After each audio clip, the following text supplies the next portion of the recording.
uninterrupted. Thanks so much. We'll give you a moment to do that.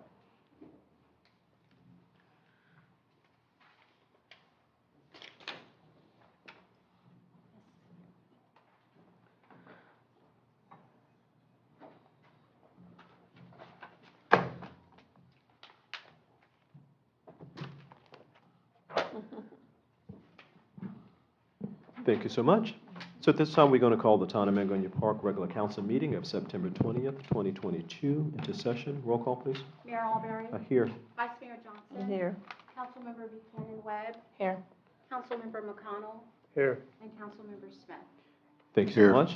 At this time, let us stand for invocation, please.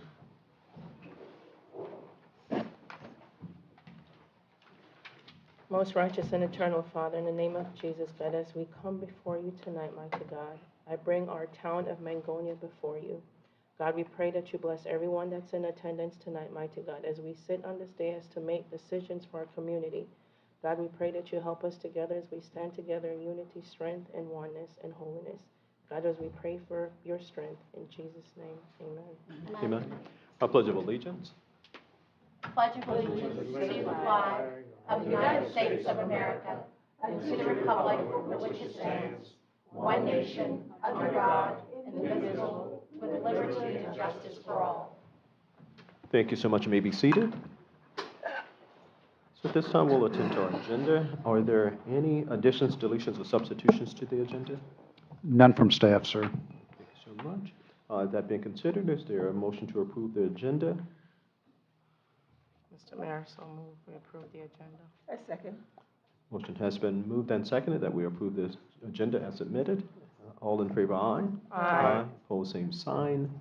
It is carried. Thanks so much. And normally on our agenda, we would have some consent items. We don't have any annotated for tonight, but are there any to be considered for the consent agenda? Any items to be considered? Hearing none, we will move on. If you have a copy of the agenda, feel free to follow along with this. We're now at item 4 on our agenda. This is proclamations and presentations. So at this point in time, we have item 4A, and this is a soft presentation by iPlan and Design regarding 5093 Australian Avenue. The applicants are here. Okay, Amity? And Mr. Mayor, if I could just remind the applicant and council that this, as you said, is a soft presentation, so nothing that's said here tonight is binding on the applicant nor the council. This is just for discussion only and informational and presentation purposes. Thank you, sir. Thanks so much, and so noted for the record. Thank you. Yeah, if you don't mind, that'd be great. Thank you. Do you have enough? Okay, thank you. Okay, and just before we begin, we will ask if you just state your name and address for the record. Absolutely, Mr. Mayor. For the record, Brian Checkis, iPlan and Design, 823 North Olive Avenue, West Palm Beach. Mr. Mayor, Madam Vice Mayor, members of the council, Madam Attorney, Mr. Town Manager, thank you for having us. I'm here on behalf of my client, Mr. Blancy Moreno, who's a property owner at 4903 North Australian Avenue, which is just on the north side of West Court, on the west side of Australian Avenue, if you can picture it. His intent is to work with your town staff to potentially submit a privately initiated zoning text amendment to amend the industrial zoning district to expand some of the permitted uses to include personal service type uses. We're seeking input from you all for the proposed approach and whether this request is appropriate, timely, logical for one of the main corridors within the town and improving and bringing in a few more uses that would help some of the smaller, more challenged lots getting developed along the corridor. So on page 2, your zoning map clearly shows that a good portion of the town is made up by the industrial lands. And as part of that, the one part that breaks away from that is the Hill Avenue Pioneer Road portion with the small, that R1 pocket, that residential neighborhood, and the CL zoning district that's located on the west side, sort of servicing that small community. We think that's sort of an exemplary model, and my discussion today will kind of look into the value of changing and bringing in some more permitted uses under the industrial designation. When you look at slide 3, we have your schedule of district regulations. The first thing that pops out is that the industrial district, the purpose of the district on the left-hand side, it's the one district that has no purpose or intent associated with it within your code. All the other districts have a purpose, they have a stated reason or intent of why they were created, and the industrial district doesn't have that. And I think that's a good thing, because I think that helps us provide variety or the ability and flexibility to work within that large district that makes up a lot of your town and come up with creative solutions to be able to integrate more uses into it to help redevelop or reinvent North Australian Avenue. So when you go to the next page, I industrial, no stated purpose, this gives us a good opportunity to look into bringing in more uses along that corridor specifically. We're focusing more on what your code defines as personal services, and that's number 70 from your definition. And that includes a bunch of small, low-intensity uses: beauty salon, hairstylists, barber shops, repair shops, one-on-one type uses, things that are very heavily taxing, not very much demand in traffic, almost on a one-on-one basis or by an appointment type basis uses that would fit with the existing lots that exist in the corridor today. Almost mimic towards the CL commercial limited use, which really focuses on small scale commercial versus bringing in something large scale or really trying to change the code, just implementing very small scale incremental steps such as personal service type uses. So why are we going down this path? Well, personal service uses are permitted in the commercial low zoning district, your shopping center district, and in the planned commerce center district in a limited capacity. It lists specific personal service uses that it wants to see or not want to see within the PCC. With the provision of these additional uses within the industrial zoning district, and specifically along the North Australian Avenue corridor, it allows for smaller non-conforming sites or smaller orphan sites, small parcels, much less than an acre in size, to be able to contribute to the revitalization of Australian Avenue by bringing in viable non-residential type uses along that corridor, which is definitely a corridor that demands more of a commercial and industrial appearance versus trying to introduce residential, which we think isn't compatible with that minor arterial roadway, that very important north-south connector road that runs through your town that connects Riviera Beach and West Palm Beach. Also, smaller sites may not be suitable for industrial uses. They remain vacant because you can't put big industrial or heavy industrial uses on them because of where they're located, because of their context. They may have a church next door to them. In our case, we have a Mount Zion Apostolic Faith Church located one property over from us. So industrial uses would be too heavy for that site. A residential use may not be a comfortable site on North Australian, but a small commercial use would probably be a good balance within the corridor. The other reasons why these small sites may not be suitable is also just the side effects of certain industrial uses and the outputs such as vibration, noise, odor, fumes. Doesn't make sense to put them on these small lots. Again, we're looking at a very small section of uses, the personal service uses, to fit the types of lots that are available within the corridor today. We believe that by doing a zoning text amendment, bringing in a wider range of uses within the industrial zoning district, that we'll be able to do what the CL zoning district does for its residential enclaves adjacent to them, to provide for a limited range of commercial uses intended to serve the local needs of the community and the town. The important part of this is that our request, if we bring it forward and work with your staff, it'll have no impact whatsoever on the Biotech Research Protection Overlay, the BRPO, which is over this area. It's part of that massive effort to provide biotech and industrial lands that was set aside 15 years ago for the governor. We believe that residential uses aren't a comfortable use or aren't a compatible use with the way North Australian Avenue looks today, and that the future is to bring it in with, to redevelop it or redesign it or bring it in with some more commercial uses standing alongside the existing non-residential uses that are there today. We want to sort of mimic what's happening at the north end of North Australian Avenue with the residential community between Pioneer Road and Hill Avenue, that community, and that small CL zone that exists along the west side. We think that providing type service style uses in the south end would be a great advantage to the folks at the Hampton Court Apartments, which is just catty corner and across the tracks from this part of the corridor. With that, the slide that shows the aerial on it is our specific site. As you can see, this site, this subdivision was never platted to be anything more than a small residential enclave. As these small lots really can't develop with industrial uses, good viable non-residential uses could fill that gap and line Australian Avenue. Even if residential uses exist to the west, further along West Court, for example, there's a buffer between Australian Avenue and any type of residential use that may come online to the west.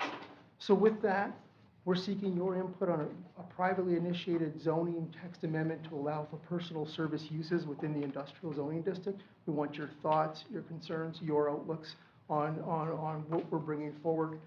We would prefer to see it as a permitted use within the industrial zoning district because of the low impact associated with them. If there are higher impact personal service uses, we would obviously be okay with them being brought in as a special exception use. We're even okay with limitation of the types of uses that would be acceptable. And even if it's brought in similar to how your planned commerce center does it by naming specific ones.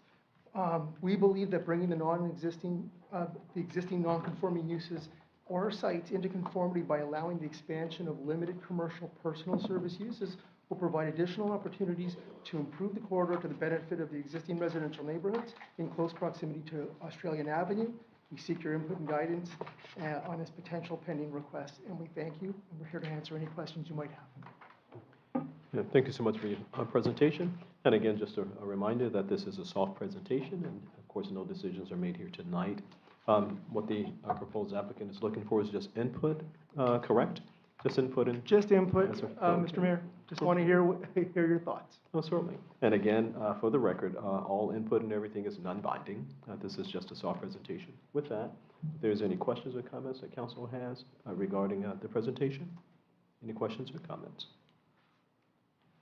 Good evening. In your presentation, you mentioned multiple times personal uses. Give me your definition of personal uses, even though just a soft presentation is kind of giving me your definition. Absolutely, Councilman Smith. Our definition is the same one that you use in your code. We are looking for nothing less or nothing different than number 70 from your code. Personal services, the conduct of business in any of the following related services: beauty salon, hairstylist, barber shop, shoe shine and repair, haberdasher, watch repair, or any use similar in nature. I think any use similar in nature is going to feed into more of the modern and more recent personal service uses. Physical trainer, person who does one-on-one training by appointment. There's a range of uses that can fall into this category, and they're on a small scale. So they're not in a plaza. They don't warrant a lot. They don't require or warrant a lot of space to conduct. It could be one-on-one and by appointment only. So that's the definition. And staying away from, as your definition provides, the use won't include healthcare facility, medical outpatient facility, or medical or dental offices. So it's truly that small-scale mom-and-pop type operation that we want to use and implement on these small lots. Other questions or comments from council? Yeah, I just want to get clarification. You're wanting this rezoning of combination of how many lots? It's not for any specific lot, Madam Johnson. It's for the entire industrial district to add these uses within their permitted use table, within the schedule of uses, to introduce personal service type uses, and any lot would be able to come in and take advantage of it if they were to change their use or if they were to activate their use. A vacant lot wants to come in, they can't do an industrial, and they may not want to build a residential home, which is permitted, which is essentially, if it's there, it's vested, it's non-conforming vested. It's tough to develop these smaller parcels because if the industrial uses just aren't compatible with a small lot, they'd be able to tap the personal services uses, and maybe they can combine one or two lots and build something that would provide a personal, like a beauty shop or a beauty salon, or something that would be in the personal services realm versus a larger commercial development, like a retail shopping center. That's not the intent of this. It's not to provide for a large en masse introduction of commercial into the industrial. It's to bring in very lightly personal services uses that could fill up these smaller lots in some of these areas along North Australian Avenue.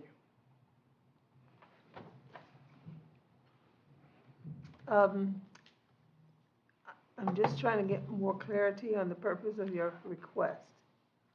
You're requesting this just because your view as a planner, you're seeing this is essential or could be beneficial to the town? Is that what you're saying? Or is there some invested personal purpose? Is someone who is asking for this because they want to develop a portion of this property for personal use?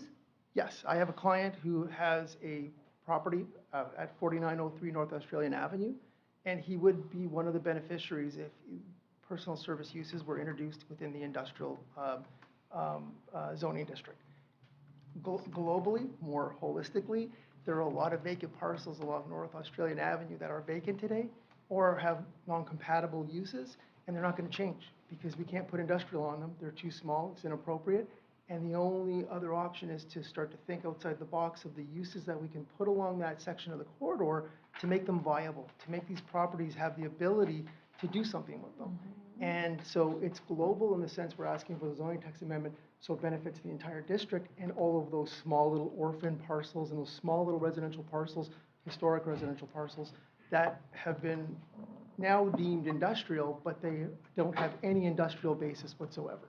We think a light commercial light, personal services type approach will provide for the most, as a planner, the most effective combination of the size of the lot, the context of where it is, and the eventual use that we want to see or you would want to see on that. Small uses serving the communities that are accessing North Australian Avenue. It's a little bit clearer for me.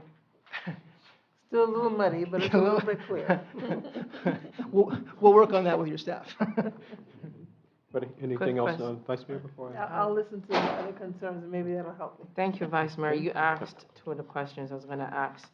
Out of the items that we listed for previously, for 4903, which one of those items would be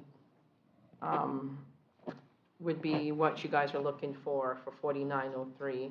It would, And- sorry, go ahead. And would that be, maybe would that be rezoning or a special exception if, So the way that they have it proposed, it would be a permitted use, so it would be allowed by right, not special exception. So what he's asking you to do is to add into your zoning code in the industrial section in the schedule of uses, personal services, to expand the list of uses that are allowed in the industrial district. okay, so based on the personal services that you Correct. Outlined earlier, for this particular address, which one of those services would be at this address are you looking for this address? It would fall under or any use similar in nature, and in this specific instance, it would be a tarot card reader.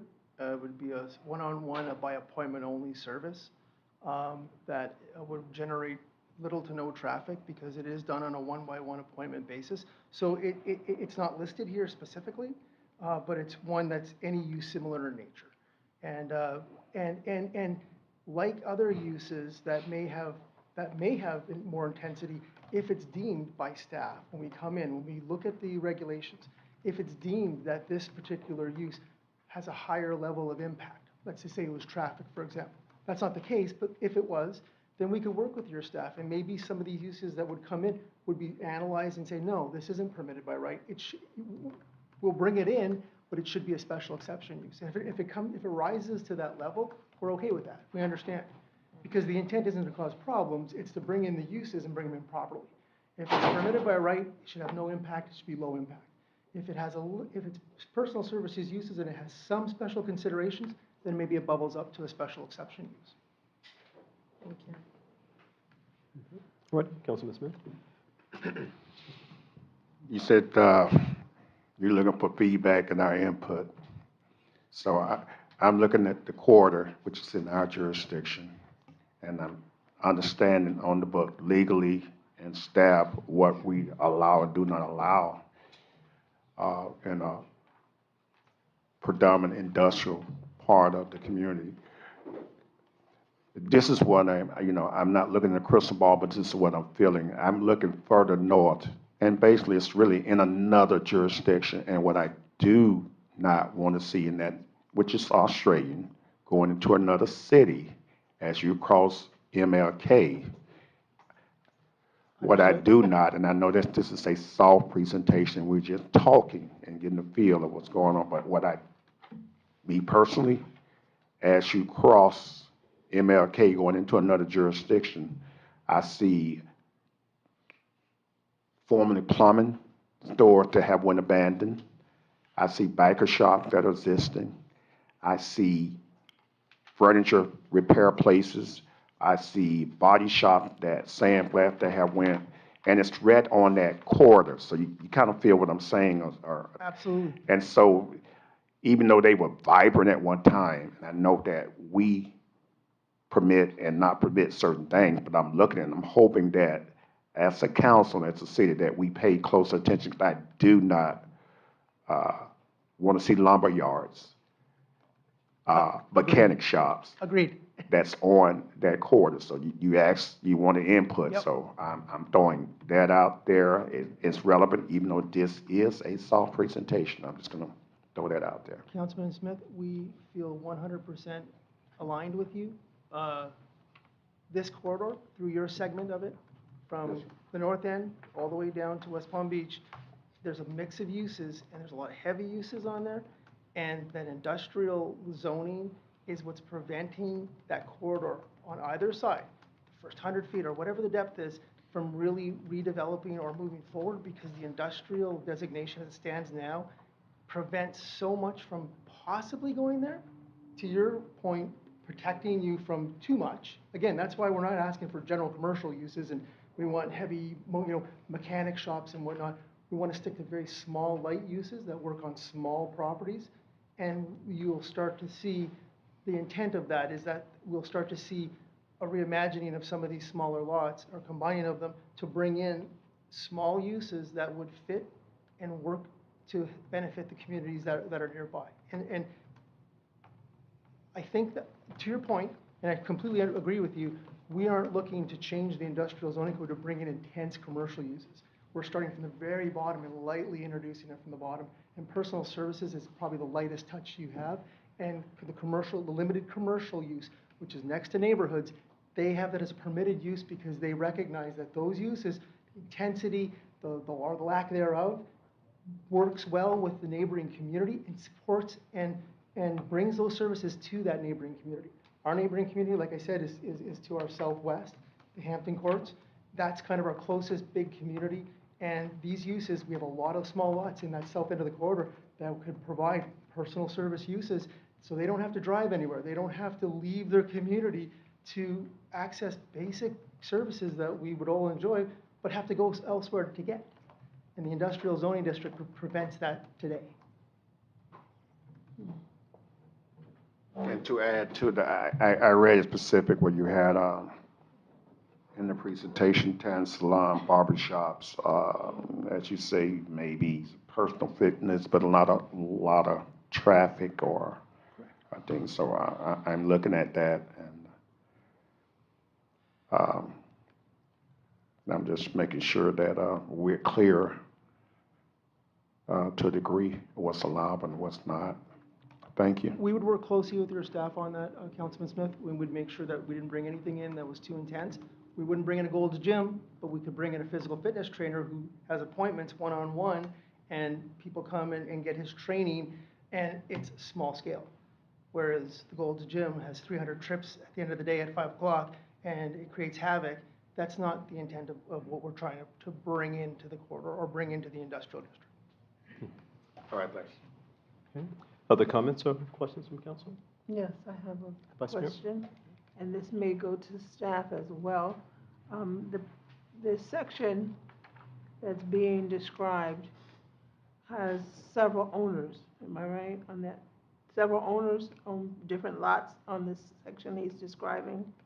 That's correct. Yes, ma'am. Okay. Have they been approached to see what their interest is in this regard? Would that be a step that we would take? So the Vice Mayor, the owners in that particular section, their interest is industrial as it's zoned. I haven't heard any of them so far express any interest in, a special exception for what Brian's describing. But the owners of those particular lots their interests currently are industrial uses. Okay. So a shift in our code would mean it would give them more open opportunities as well?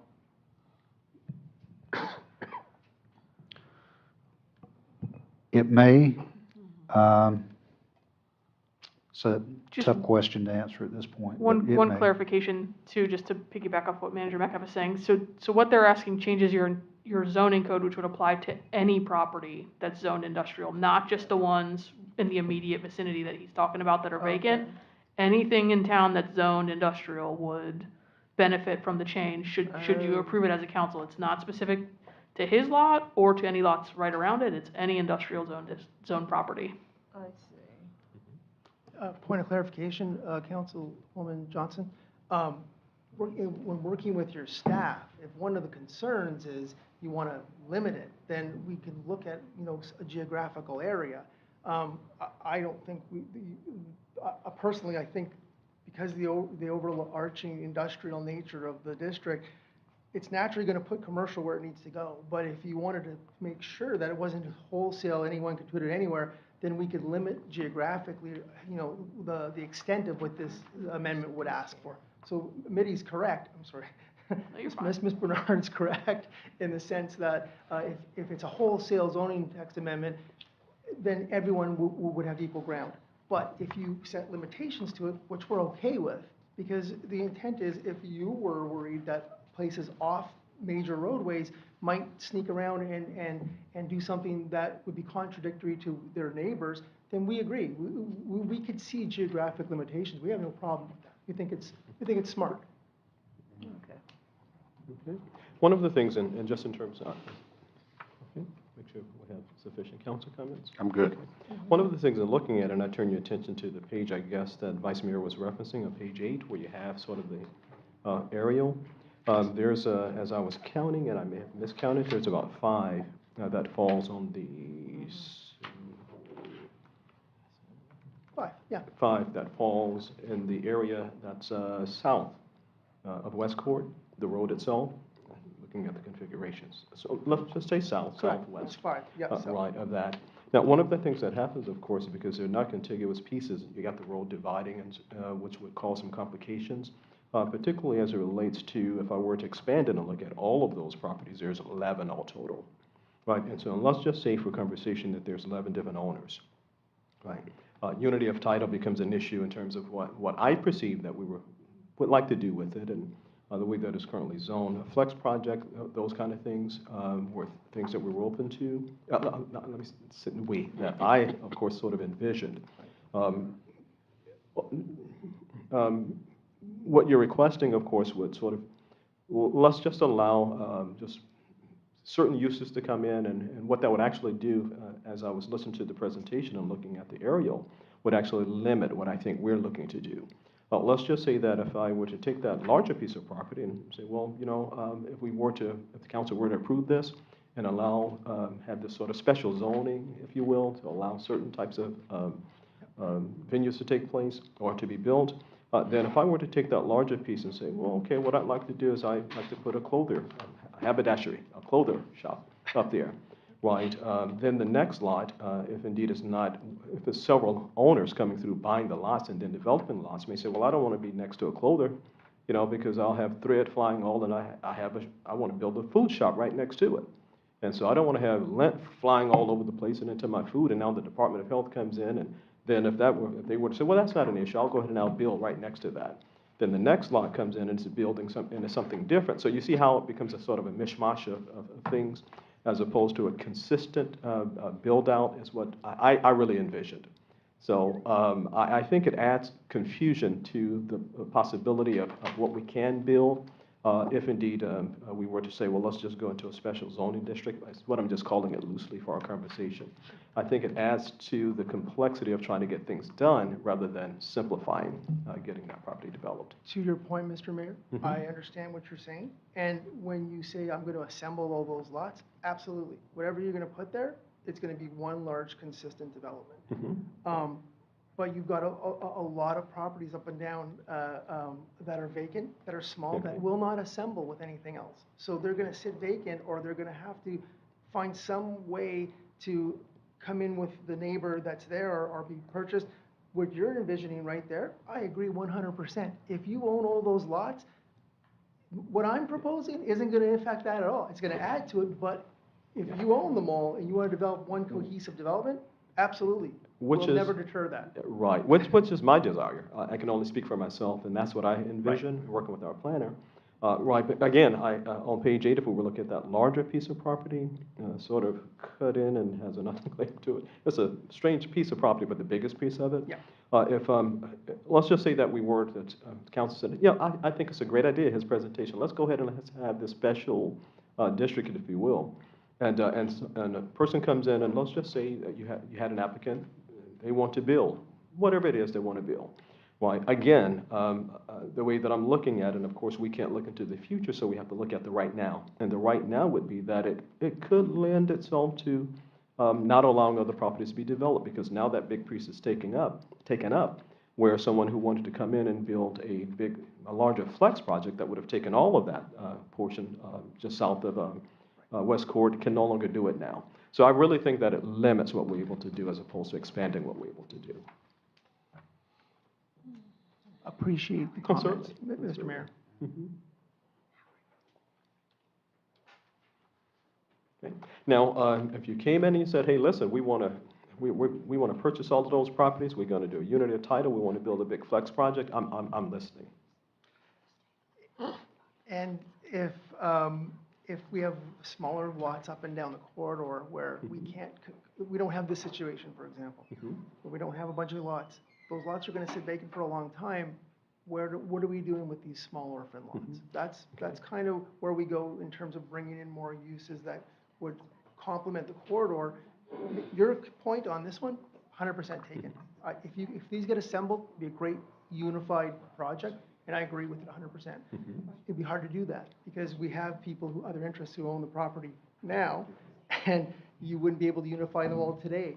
You'd have to put some big numbers out to get people to move off their properties. Right, and I think as articulated here, the current owners, their desire sort of mirrors my intent, what I'd like to see happen as well. I'm sure they would love to own more property and be able to assemble and do bigger things, but as the baby steps needed here to activate some of these vacant properties, some of these properties that are non-conforming now, opening up the uses, and not a wholesale opening up, the commercial uses that would be viable along a large corridor like Australian Avenue is the one way that we think would be very positive to activating these lots that are remaining vacant.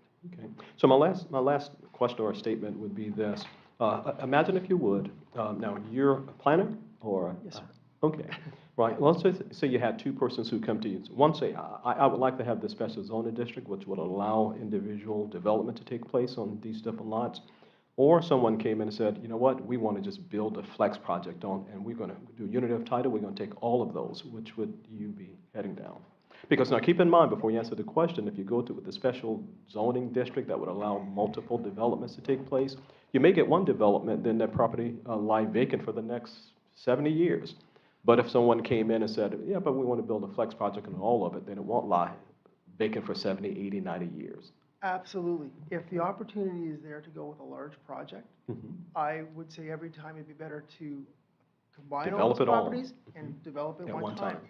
if that's available. If Mhm. not, then what you're gonna see is you're gonna see one or two of those lots along Australian combined and a personal services use, a commercial use come in there.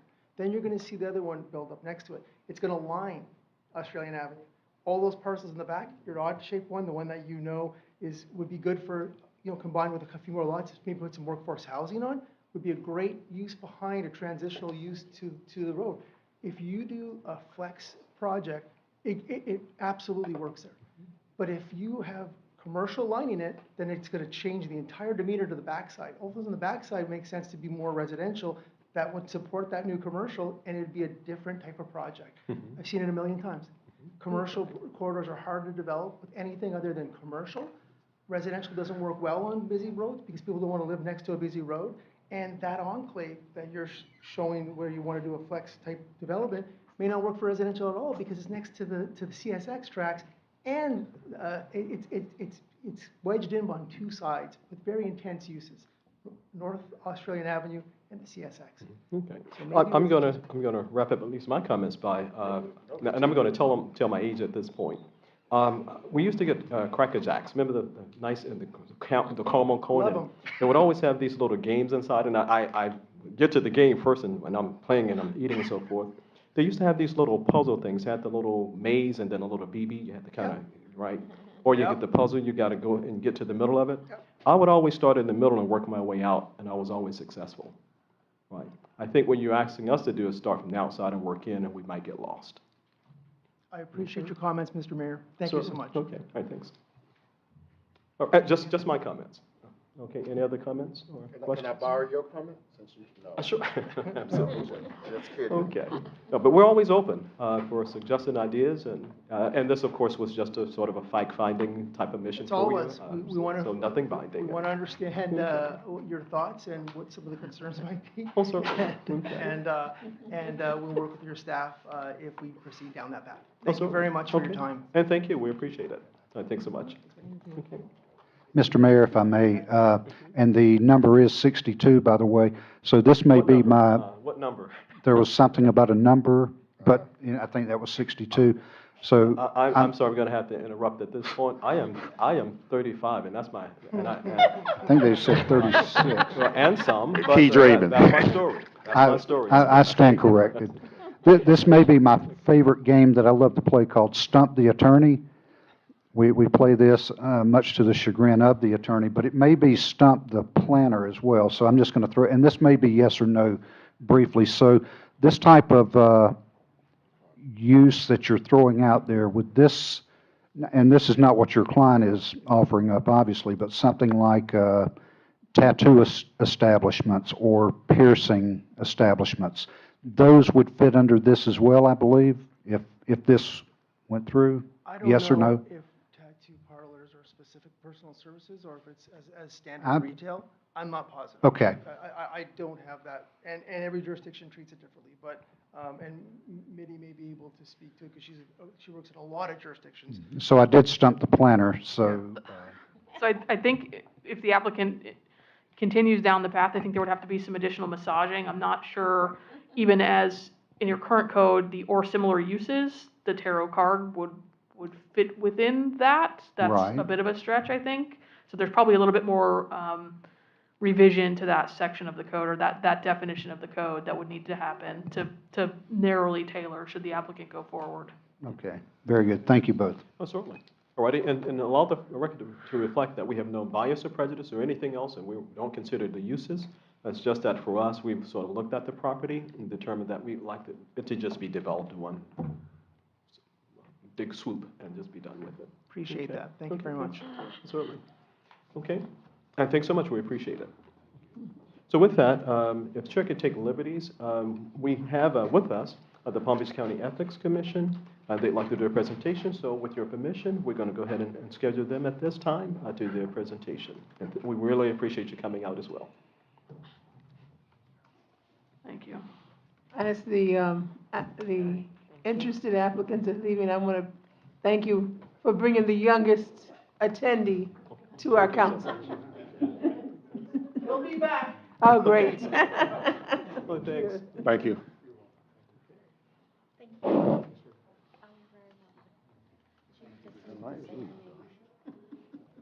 Good evening. My name is Gina Levesque, and I Good evening. am the Intake and Compliance Manager for the Palm Beach County Commission on Ethics. I had my trusty assistant hand out the party favors because I'm having a little bit of a difficult time walking. Before you is a practical guide to the Code of Ethics, one of our top 10 ethics rules cards that we would like for everyone to carry around with them, just so they have those with them, so that it's in their pocket, they have an idea of what's expected of them and how to go about taking care of business. And also my business card. I am the liaison with your city to our office, and I currently have 19 other agencies to which I'm the liaison. So if anyone ever has any questions or needs anything ethics related, first of all, go to your town attorney, and then she'll direct you to come to us, or she will have us ask, or she will ask the question for you. We are a 24/7 business and here for you at any time. So if you have any questions, I'm here to answer. This is just more of a, hi, how are ya? I come out once a year and let you know that I'm around. And basically that's it. Great. Does anyone have any questions? Okay, we'll see if there's any questions. Okay. Just while the other council is sort of coming up with all of their questions, I'm sure there'll be some. Just a question, this is hypothetical. Sure. Let's say that we had a property owner who was, hadn't presented, there's nothing going on, they just own a piece of property in town, and they decide, what I'd like to do is just donate some money to the town. But I want to specify how I want it to be used. So I want to set a line item to have that money go into that line item. We're going to dictate how it's being used. We want to have it for community services. You don't have a community service line item, so we want to do that. Okay. Or is there any prohibition or anything to that, or? My advice to you would be this. Talk to your attorney. Okay. Initially, ask the town attorney. Okay. She knows the answers. Okay. If she doesn't have the answer to that, she will email us or have you email us with all the facts, and we can produce an advisory opinion. If it's something that's time sensitive, we can look through our over 500 previously written advisory opinions and find one that is probably on point, because I believe we already have one on point with that subject. Okay. We do not provide information or answers off the cuff or over the phone or informal advisory opinions, because too many people can get in trouble for answering questions that come back at them later, and people say, well, this is what you told me, and we have nothing to back that up. So we will provide all answers in writing, whether it's a previously written opinion or whether it's an opinion that we do for your specific set of facts. Okay. How'd I do? You did great. Did I answer your question? Absolutely did. No, I did not, but. Okay, so you have a template already I'm sure you've dealt with a multitude of issues and so forth, and so Yes. you're able to grab that template and sort We of have more massage it advisory and- opinions than the state of Florida. Oh, wow. That's a lot. Yes. That's a lot, okay. Yes. Any questions or comments from council? No, just thank you for visiting us in this pocket dictionary. Mhm. You're welcome. It simplifies this and the other big book. You're welcome. Yes, absolutely. Okay. I just wanted to ask about, these codes are pretty much codes of conduct related to elected officials. Am I correct? We have jurisdiction over all elected and appointed officials and employees of all government agencies. And other than, sort of I'm looking for, constitutional offices, meaning the state attorney's office or the sheriff's office, things like that. The Code of Ethics, the lobbyist registration ordinance, and the outside employment ordinance apply to all of those people, including officials and employees. So it not only applies to elected officials, it applies to all employees as well. Okay.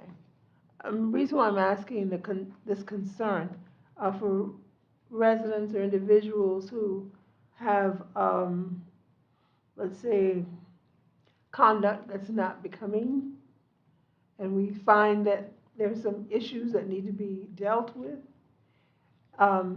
is it advisable to direct them to your office for clarification, or should that be going strictly through the council and the I'm attorney? not sure I understand your question. Is the citizens' behavior at question, Yeah, or? they may come into a council meeting with questionable behavior. Well, that would be probably a matter for the police. We do not govern personal conduct. We do not govern personal ethics. We govern the code of ethics for officials and employees. Okay. Thank you, just wanted to clarify that. Okay? Mhm. Any other questions? Any other questions or comments? Yes. You mentioned, can you kind of clear it up about outside employment? I think I heard you say, I kind of was not understanding. You had saying that what you govern, what the ethics cover, but I think you mentioned something in your presentation about employment outside. The outside employment ordinance Yes, ma'am. really relates to specific Okay. high-level county employees Okay. and not as many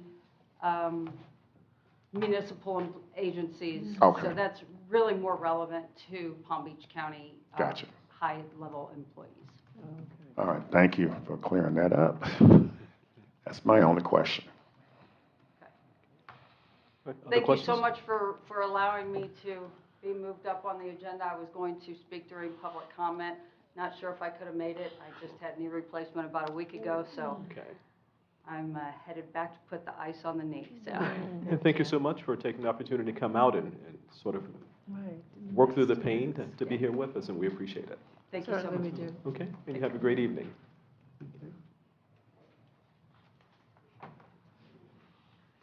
Okay, so with that, thank you so much. We'll move on in our agenda. Our next item is item 5, and this is Palm Beach County League of Cities Committee. Thank you, sir. The next league meeting is next week on the 28th at 11:30 PM. RSVP is required. It's a small, seating is limited, so if you haven't RSVP'd yet, get with Manager Metcalf on that. It's at the Opal Grand Resort in Delray Beach. The address is 10 North Ocean Boulevard. The speaker is going to be Tara Taggart.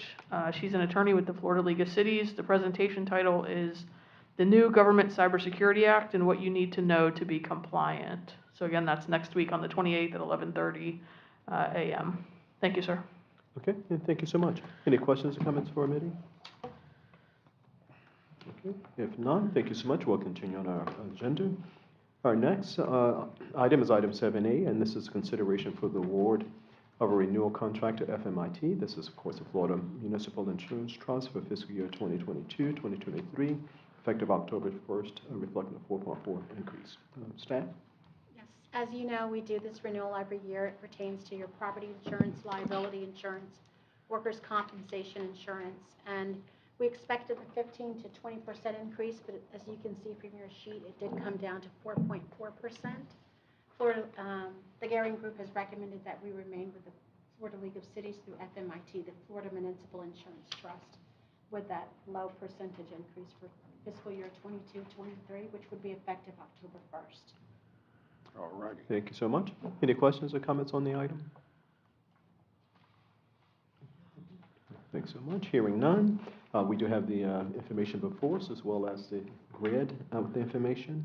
And so this is coming as a recommendation from staff that we From the approve Garing this. Group. Okay, from the Garing Group through the staff. Okay, so we do have that. What is your pleasure as it relates to the 4.4 increase, and that we remain with the recommendation from the Garing Group that we remain with FMIT? What is your pleasure? Mr. Mayor, so move that we approve the consideration for the award of the renewal contract to FMIT, Florida Municipal Insurance Trust, for the fiscal year 2022-2023, effective October 1st, 2022. Motion has been made. Is there a second? Second. It has been properly moved and seconded that we award or renew the contract with FMIT, the Florida Municipal Insurance Trust, for the fiscal year 2022-2023, beginning with our fiscal year of October 1st, reflecting a 4.4 increase. That is the motion. Are there any questions on the motion? Hearing none. Roll call, please. Councilmember Buchanan Webb, Yes. Councilmember McConnell, Yes. Councilmember Smith, Yes. Vice Mayor Johnson, Yes. and Mayor Alberry. Yes. It passes unanimously. Thank you so much. Our next item is item 7B, and this is a request for the approval of an agreement between the town of Mangonia Park and Palm Beach County, the CDBG program via Palm Beach County Housing and Economic Development, for the purpose of hiring a code enforcement officer not to exceed $14,696 within our new fiscal year. Ken? Mayor, Vice Mayor, and Council, this is a continuation of something that we've had going for the past 2 fiscal years. Simply put, the county gives us some additional money. In this case, it's a little bit over $14,000, and that's consistent with the last couple of years, to provide more code enforcement. We've used this to hire a part-time consultant, code enforcement officer, he was in the room, he's not anymore. This is simply a continuation of that, and certainly staff would recommend that we continue that, but I'll be happy to answer any questions that you may have. And this is effective October 1st. Thank you so much. Any questions or comments? Any questions or comments? Okay, just while we're waiting for other council members. Now, this is just a standard contract with the standard language that we approved the year before. There's no material changes or anything? Nothing significant, no, sir, nothing. And it has been reviewed by our legal? Yes, sir, I did review it. It's very similar, if not identical, to your previous ones. Certainly, the dates are shifted. This does have the same provisions that the previous one had, where if we don't spend the money according to what's in the agreement, that they can take the money back, but it's very, very similar to what you've approved previously. Okay, thanks so much. Are there any council comments or questions? Any additional comments or questions? Hearing none, I think it's just straightforward, so I see no questions. At this time, we'll entertain a motion. Yes, Mr. Mayor, council, request for the approval of agreement between the town of Mangonia Park, Palm Beach County CDBG program via Palm Beach County Housing and Economic Development, effective October 1st. Motion has been made to approve the agreement. Is there a second? I'll second. Has been properly moved and seconded. Any questions on the motion? Hearing none. Roll call, please. I ask you to repeat who seconded the motion. Vice Mayor Johnson. Thank you. Councilmember Buchanan Webb, Yes. Councilmember McConnell, Yes. Councilmember Smith, Yes. Vice Mayor Johnson, Yes. and Mayor Alberry. Yes. It passes unanimously. And thank you so much. Our next item is item 7C, and this is a consideration for the approval of a 15th addendum to an existing law enforcement service agreement between the town of Mangonia Park and the Palm Beach County Sheriff's Office for fiscal year 2022-2023 in the amount of $1,477,802 annually, of course, as stated, reflecting a 2% increase effective October 1st, which begins the new fiscal year. Ken? Mayor, Vice Mayor, and Council, it is exactly that. It's a 2% increase from the Sheriff's Office, and you may recall that for the past few years, we haven't had any increases, and this one did start out at 3%, and the mayor was able to negotiate that down 1%. So over the past 4 or 5 years, we've done okay. This does increase it by approximately $29,000 on an annual basis. I'll be happy to answer any questions, and it is for the same services that we've been getting. Thank you so much. And at this time, do we have anything from our attorney? Any No, input sir, as it relates to it's this very similar structure in terms of addendum, and it's been reviewed for legal sufficiency. It's legally sufficient. Thank you so much. Any questions or comments by council on the item? Okay, so we have the 2%. Is what we're approving tonight. If we approve the agreement, it will be a 2% increase. Questions or comments? Okay, hearing none. Motion, please. Mr. Mayor, I so move that we approve the 15th addendum for existing law enforcement services agreement between the town of Mangonia Park and the Palm Beach County Sheriff's Office for fiscal year 2022 to 2023 at the amount of $1,477,802. Thank you so much. Motion has been made. Is there a second? Second. Has been properly moved and seconded. Any questions on the motion?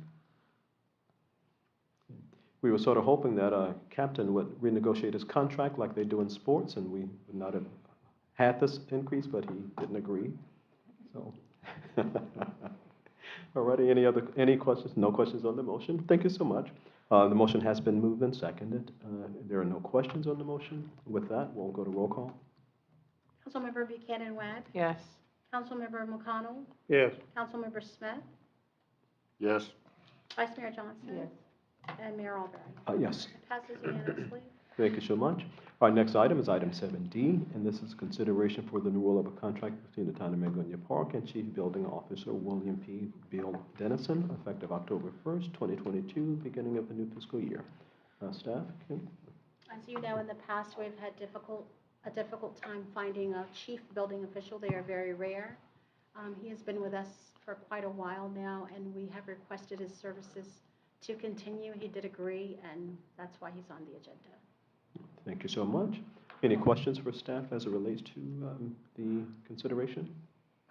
Yes, I just want to be assured that the renewal includes the same salary or same pay as before. He did not request an increase. Increase, okay, no increase, okay, thank you. Okay, other questions or comments? Okay, hearing none, and we appreciate his hard work, so just writing, my apologies. Okay, with that, seeing that there's no council comments or questions, motion please. I so move that we approve the renewal for the contract between the town of Mangonia Park and Chief Building Official William B. Bill Dennison, effective October 1st, 2022. Second.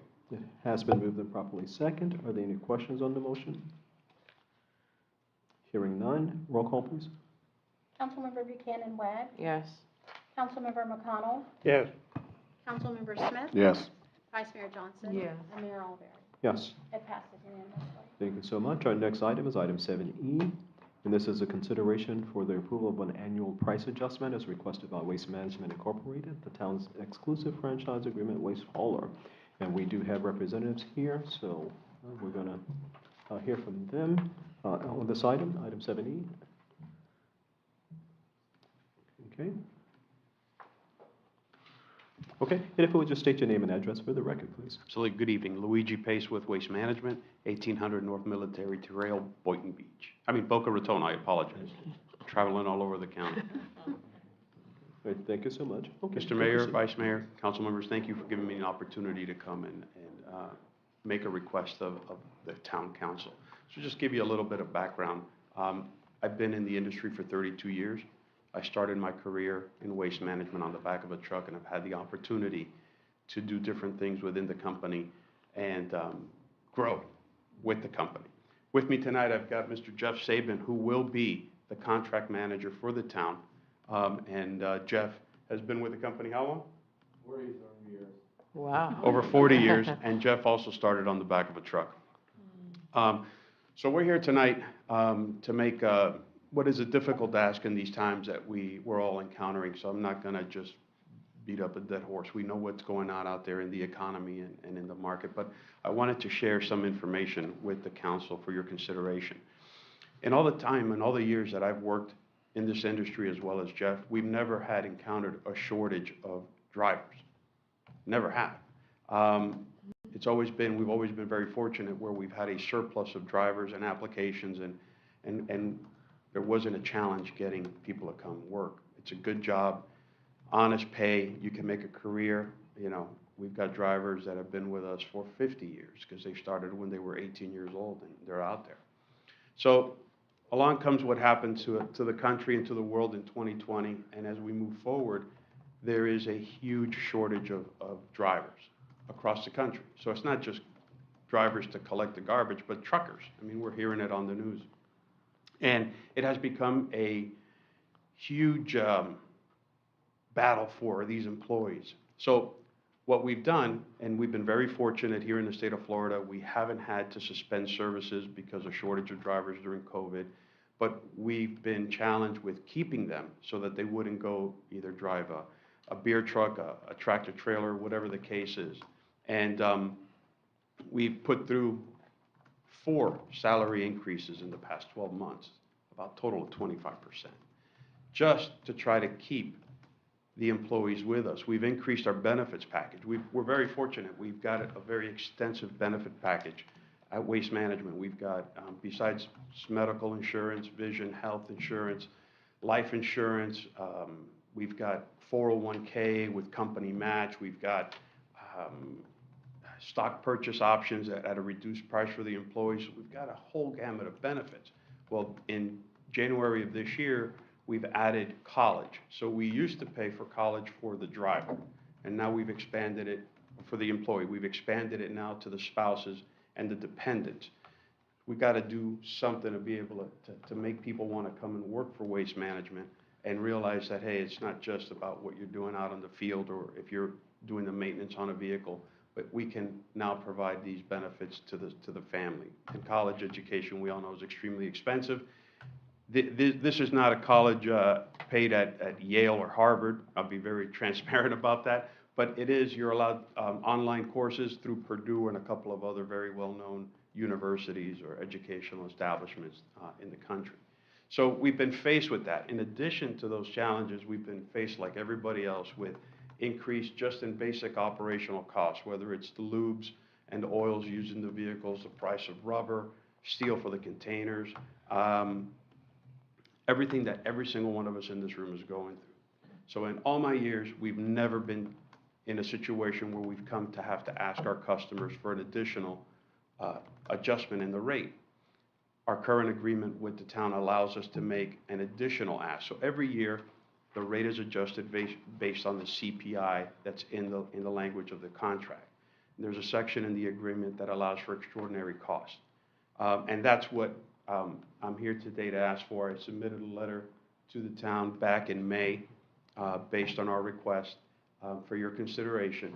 And that percentage amount was off of the base rate that was in effect up until July 1st, because you had a rate change based on the CPI July 1st. So we're making that ask for your consideration. It's, again, not easy. Haven't had to do it in 32 years doing this. But all we can do is put it before you, have you consider it, and understand that your decision is definitely a benefit for the people that work with us. Thank you so much, and we certainly understand. With that, we'll see if there's any council comments or questions. Yes. Councilman Smith? Well, it's not like we're being blindsided. I understand, but I'm going to direct my questions to staff. How much of an increase, and I don't mean to put staff on, but, all right, so I'm going to deflect off of staff. You're off the hook for now. I'm coming back to you. So How much of an increase? I understand cost of material and this Yes, sir. and that. So what are you proposing? we're requesting $1.73 off of on top of the base rate. Now, our base rate, you add 18% franchise fee that goes back to the town. So, when you look at the base rate, I think the number that I have, your base rate effective July 1st was $11.18. All right, do me a favor, break it down a little bit more, because now, when that bill come in and I have to look at the bill, I usually kind of let the wife look at it. I think I'm gonna start watching that bill. Okay. So, break it down a little bit more. I'm the resident right Yes, now, sir. so, the council hats off. So break it down a little bit more on this increase. It's going to be about $42 every quarter. I think they're currently paying anywhere from $33 to $37 per quarter, The- which averages $11 and something or $12 and something per month. The current rate effective with the franchise fees July 1st was $13.19 a month. So do the phone times 3. $13.19 per month. Correct, that's all in, 18% of that gets remitted back to the town. So that would have been like $39 and something per quarter that you're currently paying. You should have all gotten a bill recently that's due October 1st.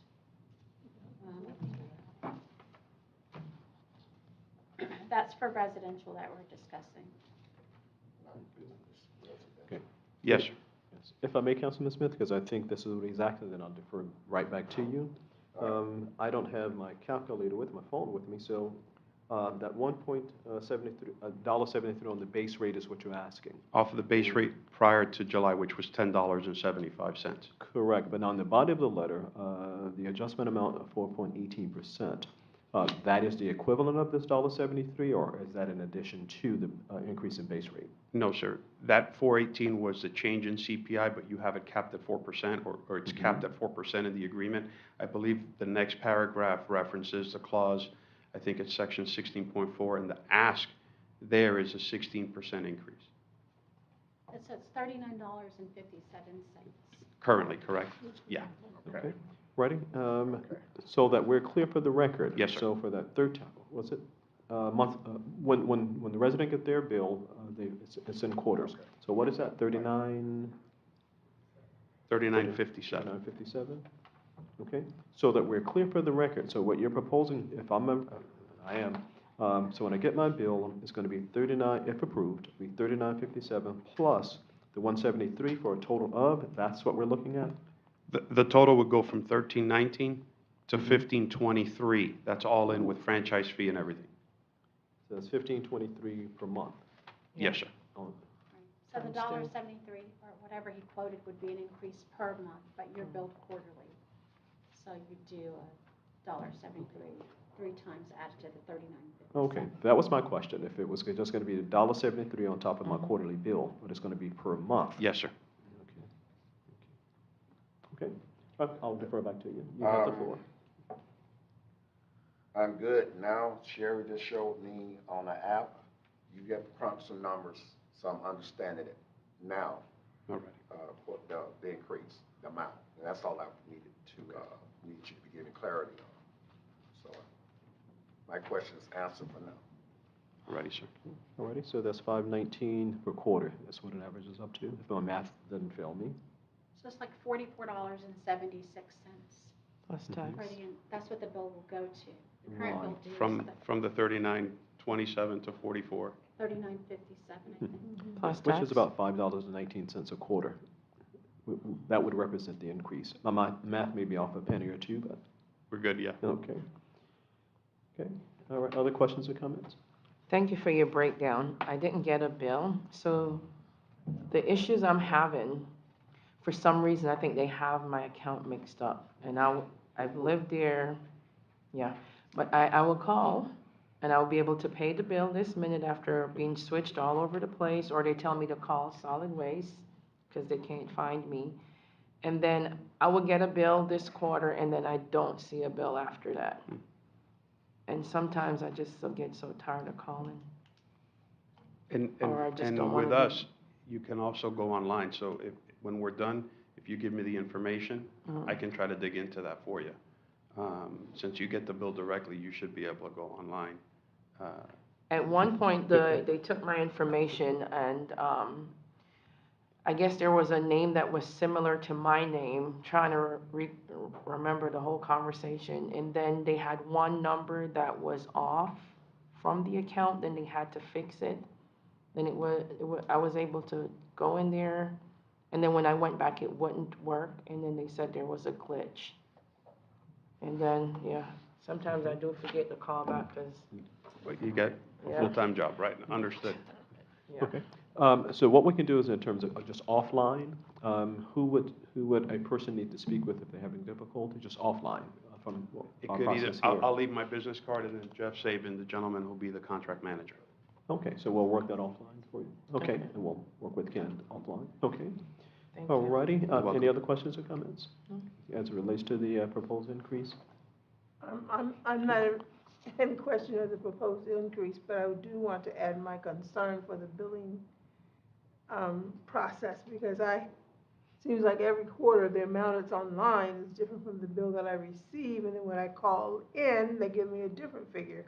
So I never can figure out just what is actually what I owe. I send what I get in the bill, the written bill, then I get another contact saying that I owe what I had already paid, and it's just confuses me how they manage the billing. Yeah, and maybe, I don't know if that they're robo-letters, it's just sort of bills, and so if somehow that can be. It should just be the account, this is what's owed and sent out. So the fact that they conflict is worrisome, but then why is it conflicting with a lot of people? That's what we need to try to figure Okay, out. Yeah, if that in sync. Okay. So we can also get your information offline and see if we can figure it Okay. out, back into it. Okay, I certainly appreciate it. Any other questions or comments as it relates to the request before us? If you can give me, I have your email because we've spoken, but if you give me a general number other than, in addition to the 547-4000, Okay. because we get a lot of residents that do call. I know this has nothing to do with why you're here, but since they brought it up, they will tell them that we don't service you, because I think they're thinking that we're West. When the resident calls and gives them the address, we have a West Palm Beach address, even though it's Mangonia Park. Oh, We share okay. the same zip code, and I think that's the problem, because West Palm Beach does have their own garbage service, and I think that's why they're saying they don't service us. So if we could find out what our response should be to that, I always tell them to call back and ask for the field supervisor, and just to leave a message with him. And actually, if you call in, I understand the zip code issue, but if you say I live in the town, it's on, we have an internal, lack of the yellow pages, we call it the green pages. So we have internal scope of service for every single one of our contracts. Okay. So when we get on, when a customer calls, we can actually go to see what the scope of services are, because not every city has the same level of service. Right. So it surprises me that if somebody would say, hey, I'm in the town of Mangonia. No, you're not. You're what? They We still don't give service you a you. different number to call. I'm sorry? They give me a different number to call. They did, from the main number, even though they all feed into the same place. Right, yeah, and again, we'll work it offline. Sure. Okay, Sorry. so it's okay, so we'll get all of that information offline, and we'll work through the difficulties. Okay, so anything as it relates to the request before us, any other comments or questions? No. Okay.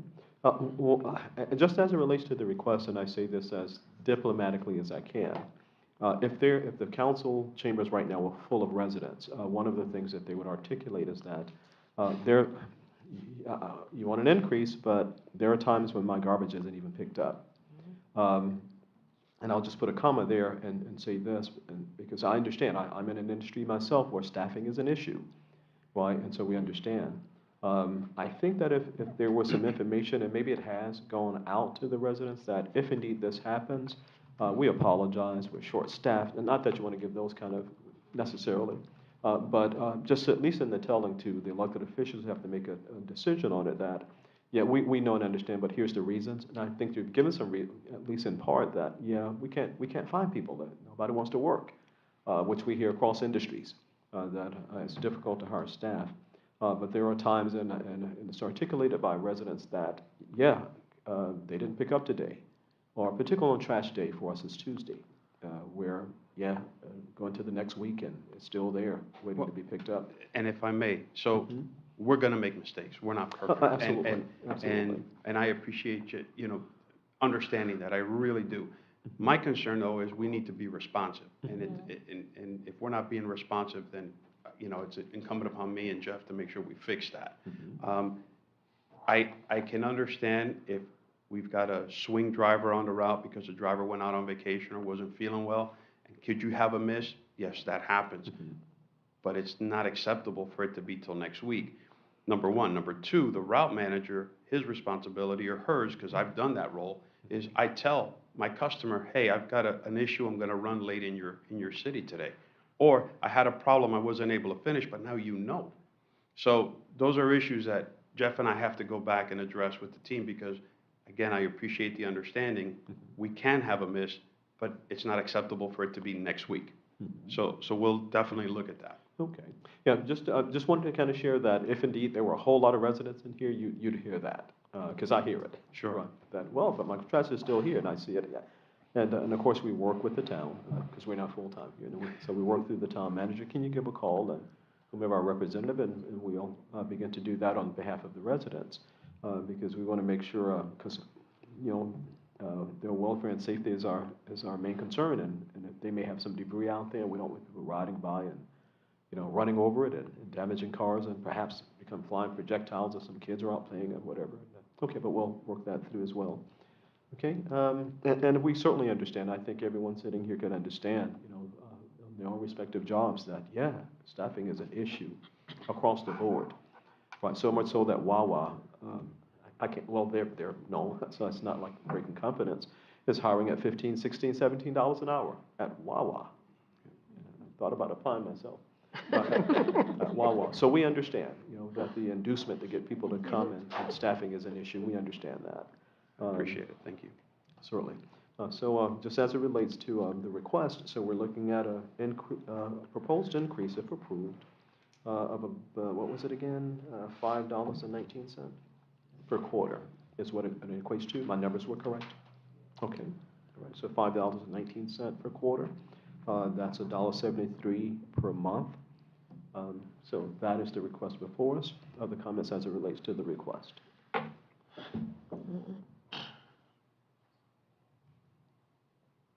Okay, hearing none. Okay, anything from staff?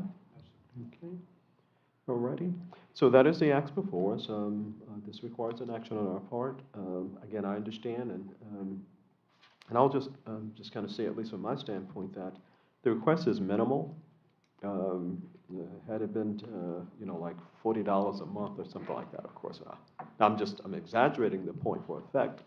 But because it is sort of minimal, and I know people on fixed incomes, and that can make the difference between a gallon, well, not quite a gallon of gas anymore, but it makes a difference. But from the standpoint of understanding, at least I do understand staffing is difficult. I think the request is reasonable, but we need your input and of course your vote. So if there's no other comments or questions? Yes. Okay. Councilman Smith? I'm just thinking if we move forward and for consideration for this price adjustment,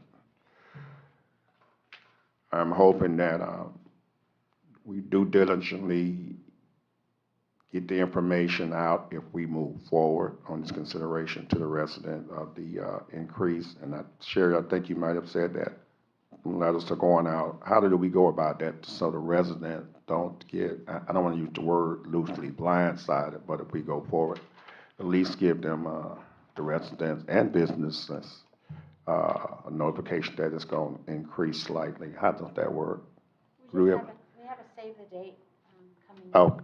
Oh, okay. So we can put it in there. I think we did it before Juneteenth. I think we did something with waste management and our little mini newsletter. So we'll just repeat it again.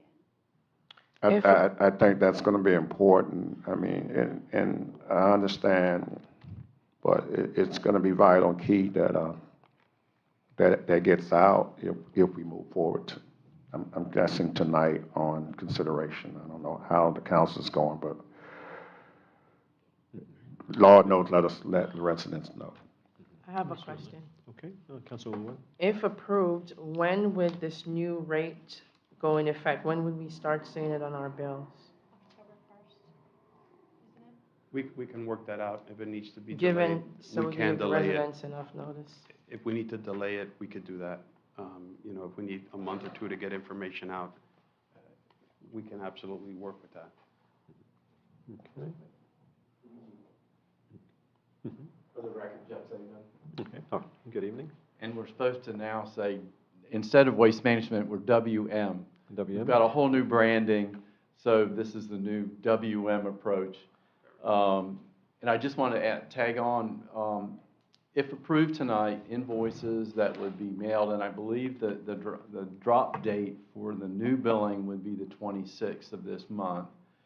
And all of the invoices would have an indicator, they would have a message on those as well, indicating that the rate was adjusted through approval. It's a very generic, it doesn't get specific because it has to apply to all lines of business, residential and commercial. But we can trigger that with the code difference in the rate that internally we will put a message on each and every single invoice that goes out to both residential and commercial if their rates were adjusted and if approved tonight. I just wanted to clarify that. Oh, certainly. A quick question, this goes to staff, so that, without a name, is Waste Management also our hauler during our storm and all? Or, oh, okay. No. Thanks. Okay. No, I just wanted to make sure that we different. are not saying yes, and then we have other costs as well. No. That we don't, didn't intend to. Phillips and Jordan, yeah. Okay, all righty. And with the understanding too, that if we do this, then that's in perpetuity, but we have no obligation.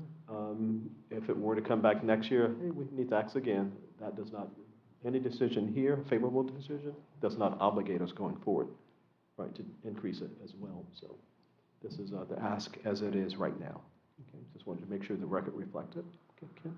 Mr. Mayor and council, since there seems to be a little bit of flexibility from WM, perhaps they would entertain the first of the year. That gives everyone a chance to get through the holidays and gives staff and their staff plenty of time to get that message out. Just a suggestion. Okay, and while we're considering that, we just passed our budget, so that's the biggest question. Okay, so did we budget in a manner that would allow for this to be approved? That's the biggest question right now. We just approved the budget. We did, but we budgeted on the revenue side very conservatively. Okay, alrighty. So the question would be then that if indeed the council approves this tonight, do we have in the budget, did we budget enough to absorb this increase, although minimal, to absorb this increase? Yes, sir. Okay, thanks. Vice Mayor? Yes, What and date? considering the budget is to be enacted October 1st, that appropriate for October 1st. Now, go ahead, I'm sorry, I didn't mean to interrupt. No, that's basically what I was just trying to say. The budget approval absorbed an increase, proposed increase. But that budget is for October 1st and going forward. So I think it would be appropriate that we recognize it's in the budget for going forward, but not for next month, this month. Okay, okay. Right. Now, the import of my question was that our fiscal year begins October 1st. Right, so if we were to approve it effective October 1st, I'm just saying that's hypothetical at this point. Did we budget appropriately for it to be absorbed, the new increase to be absorbed at whatever period of time we enter into an That's basically agreement? what I was saying too. Okay, okay. Okay, thanks. Okay, other questions or comments? Okay, so with that, motion, please. We have, of course, as you're considering, a request before us from WM, okay, for an increase of $1.73, which equates to $5.19 per quarter, which is how it's billed. That is the request before us. What is your pleasure? How should this be read into the record? Just approve the $1.73, or just read it as written? If you actually state the amount, that locks in, it can't exceed that amount, so that's appropriate if you want to do that. But are we putting the verbiage of giving them time to put the notice on the bill? That's Are up we to adding this, all of those in that's there? up to this body here. You can have an effective date in your motion. Yeah, because there wasn't an Absolutely. effective date. That's up to this body, so if you want to put an effective date next month, November, December, you put that in your motion. Unlike the end of the year, January. And we would hold off until January 1st for the first invoices to go out. Okay, so there you Okay. have it. So you're in agreement with that, sir, with the January 1st? Yes, ma'am. Yeah. That way it gives everybody time to get the information out. Thank you, sir. Thank you. Okay. Mr. Mayor, I so move that we approve the price adjustment as requested by Waste Management, Inc. The effective January 1st for the increase of our $1.73 Monthly rate. Per month, or per month, $5.19 per quarter. or $5.19 per quarter. Okay, motion has been made. Second. Has been properly moved and seconded that we approve the request from Waste Management, now known as WM, for a rate increase of $5.19 per quarter, With the beginning notice January going on the 1st. bill. Okay, and of course, that allows for the advance notice. The effective date of the motion was January 1st. That gives time for the notification out to residents. Okay, that is the motion. Is there any questions on the motion? Okay, hearing none. Roll call, please. Councilmember Buchanan Webb, Yes. Councilmember McConnell, Yes. Councilmember Smith, Yes. Vice Mayor Johnson, Yes. Mayor Alberry. Yes. It passes unanimously. Thank you. Okay, And thank we'll you. hang around till afterwards so we can exchange information. Absolutely. Okay, I appreciate it. And just to soften the blow, I have not had a problem with collection on my street. Thank you. Move to Port City. Okay, thanks so much. Our next item is item 7F, and this is a request for the approval to repair, replace, and renovate the bathrooms at Town Hall in the amount not to exceed $41,000. 30.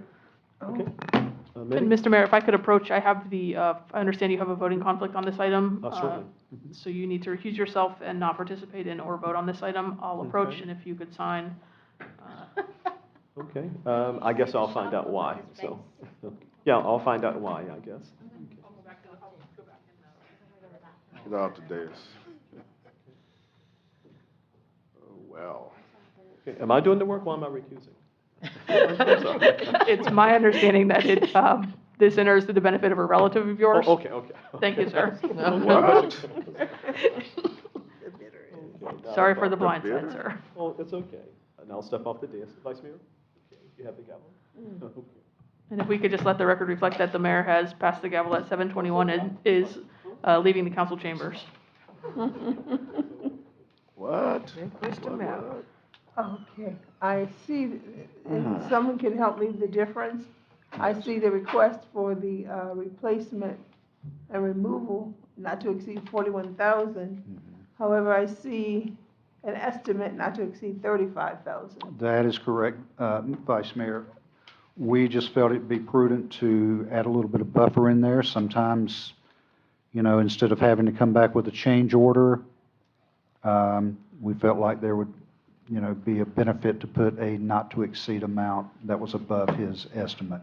And if we do go above that number, we'll certainly report back to you what it was. But it's certainly your option to go to his number or the buffer number that staff has put in. Okay, I also see in the estimate exclusion of plumber and electrician. So is this meaning, it just reference to the licensed plumber, the licensed electrician's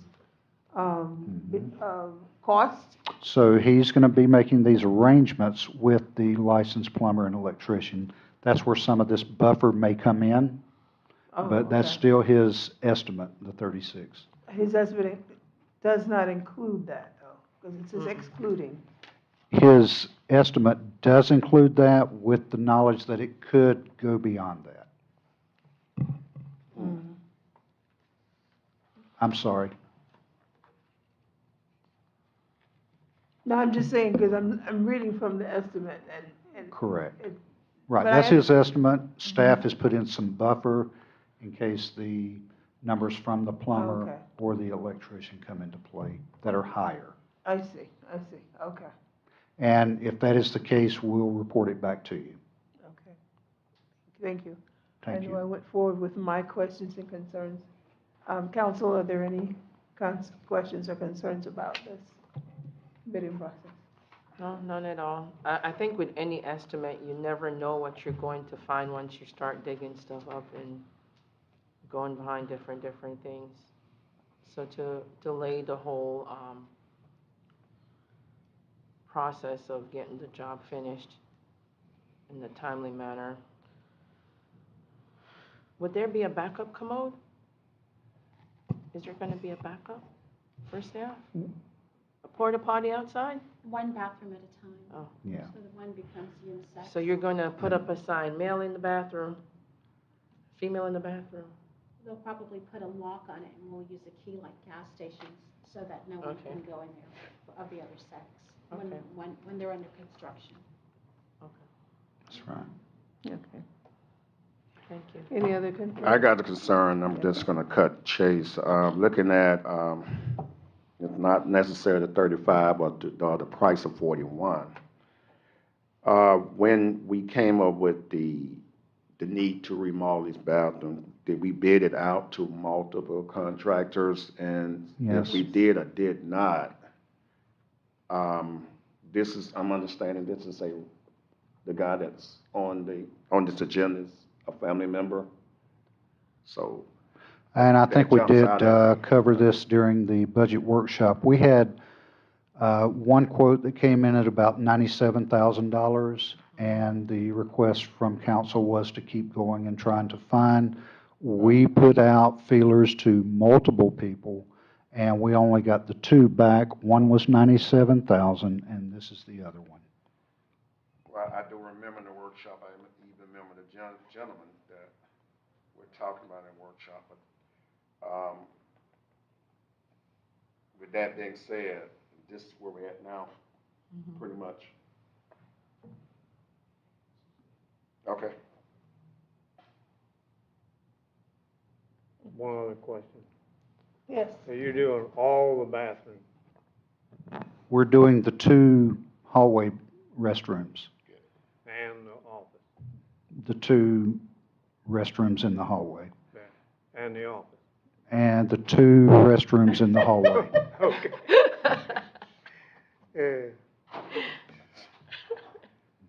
And that's all the bathrooms? The two in the hallway, yes, sir. That's it? I mean, we have the two staff restrooms here, but those aren't But you're included in you're there. not doing any on the other side of the, Oh, no, sir, No. just these two in the hallway.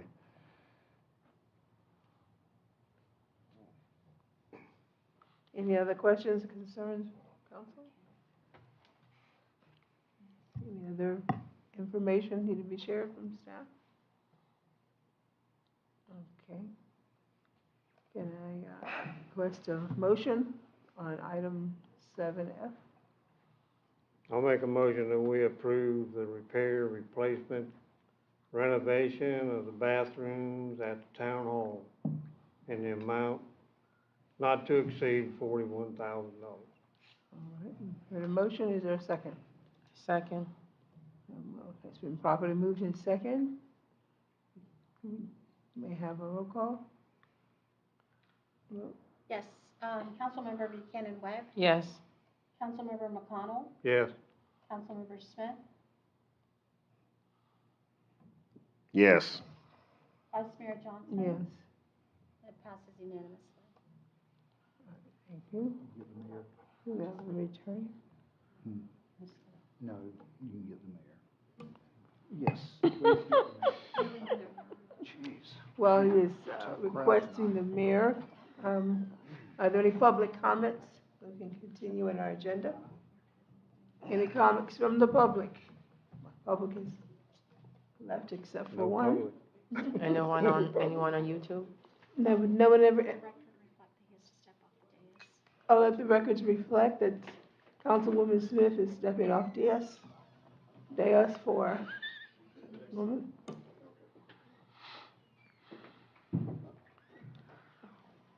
And he's returning.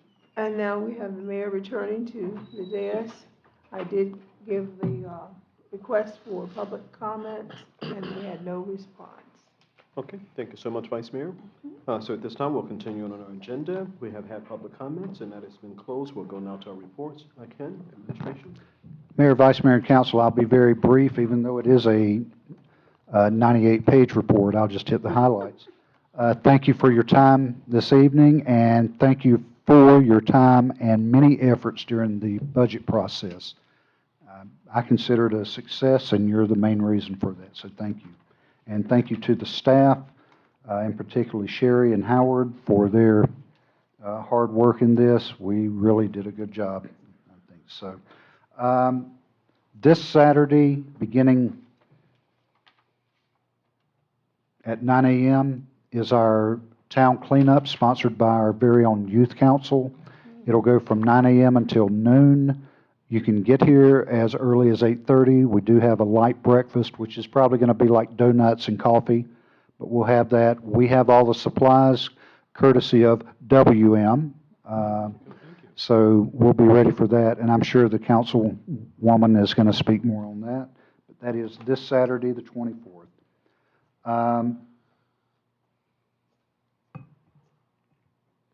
There was a concern, I'll go about this lightly, that hit our office last week about Meritage and rentals, and we did send out some emails on that. I'll be happy to update everyone individually if you like, and of course, it's also in your manager's report this past week, and we'll be there. So we're trying to be on top of that. We have heard back from Mr. Frigeri, Dante, about that, and it is being addressed aggressively. And of course, the captain or the sergeant can speak on this if they like. Of course, everyone knows we did have some gun activity at the community center on the 10th. Since that time, we've strengthened our camera technology at the community center. And we're reviewing our rental practices to see what we can do differently to kind of filter activities that may happen like that the best we can. So we're reviewing everything. Certainly something like that's unacceptable, and we want to be on top of that. I'm sorry, Ken, just before you proceed, let the record reflect that Councilman Smith is back on the dais. And just to close that out, we are working with PBSO to strengthen those processes on the staff's end. At the park, our playground install is complete. I hope everyone will get by and take a look at it. They put the mulch in today. It looks good, and it's ready to be used. And not to steal thunder from the captain, but I will indicate that our flag football team, the Mangonia Park Bulldogs, have begun practice, and of course the captain can speak more on that. One thing I will announce is that the captain has arranged it to where we will have 3 football games at our park the day of the festival. So that will help the festival. That'll give us kind of a built-in audience right off the bat. So that's a good thing. Otherwise, I don't have anything else to report. This was a heavy agenda tonight, and I appreciate everyone's attention, and thank you. If you have any questions for me, I'll be happy to answer those. Thank you so much. Any questions for Ken before we go to the captain? Okay. So with that, Captain? So you had a question or comment? Yes. Okay, just as the captain and the representative is coming? My comment is, I did go by the park, I think it was Friday, and I saw the new playground equipment. It looks really nice. I wanted to find out about the old slide. Is that going to remain there? The old slide for right now is going to remain where it's at. It's just the equipment is so old, to get those replacement parts, if anything were to go wrong, it's going to be expensive, but more so than the expense finding those parts. So for now, the slide is going to stay where it's at. The old jungle gym, or monkey bar as we used to call it, that's going to be removed completely, because that's going to be part of your new parking at some point. Okay, all right. And then my other question has to do with the planning for our anniversary planning meeting. When is that next meeting? And I have a few questions on that. At your pleasure. We do not have a meeting scheduled, but we can certainly take that up. And I know we were supposed to do our flag, our voting on the flag design. I'm just trying to find out where are we in that process.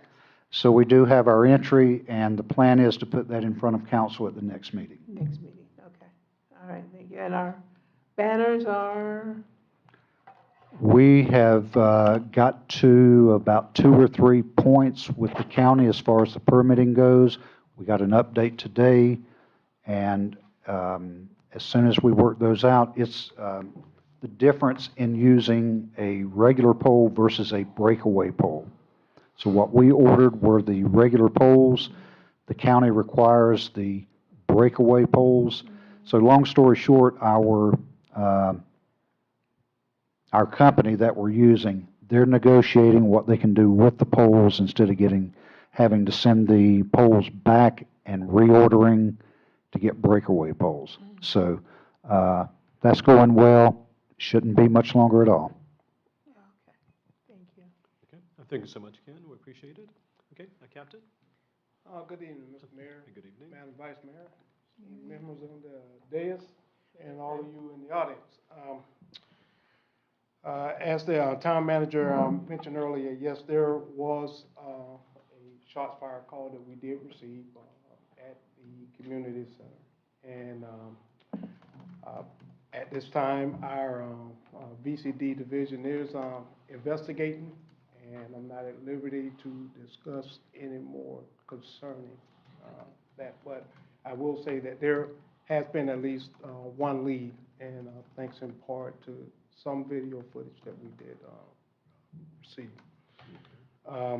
And the town manager did touch on the PAL League, Go Bulldogs. And so I'm optimistic that we're going to have a very good season. So come out and support us.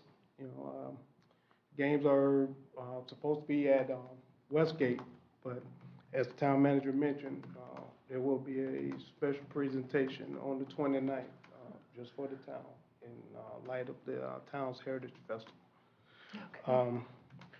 Also, I want to take the time out to introduce to you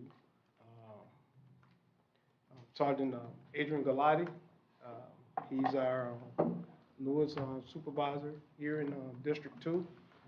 He comes to us from, he's a transfer from Lake Park. He has extensive experience in working with specialty units, and right now he's a member of the EFF squad. And actually, I dragged him in tonight while he's actually working a detail. And I believe I told you earlier this month that we were going to be really out there strenuously addressing some of the issues that you brought up. So that is what Sergeant Gelati is here addressing tonight. I'm going to step away for a second and let him introduce himself and say a few words, if you will, Sergeant. Thank you, Captain. Like the Captain said, I'm Sergeant Adrian Gelati. I want to, thank everybody for the opportunity to, come to the town and, kind of showcase and become part of, what you guys got going on here. The Captain has tasked me with a special project. Right now, we're saturating the area in several different ways and touching on, the homeless intervention in the area. Obviously, the Captain talked about the shootings and some violent crime. We're bringing in the street team to help address some issues like that, as well as traffic enforcement to deter criminals and speeders inside our town. Other than that, I look forward to working with all of you in the future. And if there are any comments or concerns that you have, please bring them to the captain so that he can get them to me and we can address them appropriately.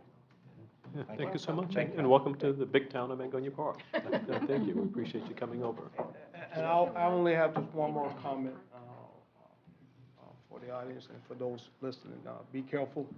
Don't go peeling out of the parking lot tonight. And make sure you obey all traffic laws because we are definitely out there. Good. Don't break it. I seen you guys today out there on 45th Street in action, and I'm like, yeah.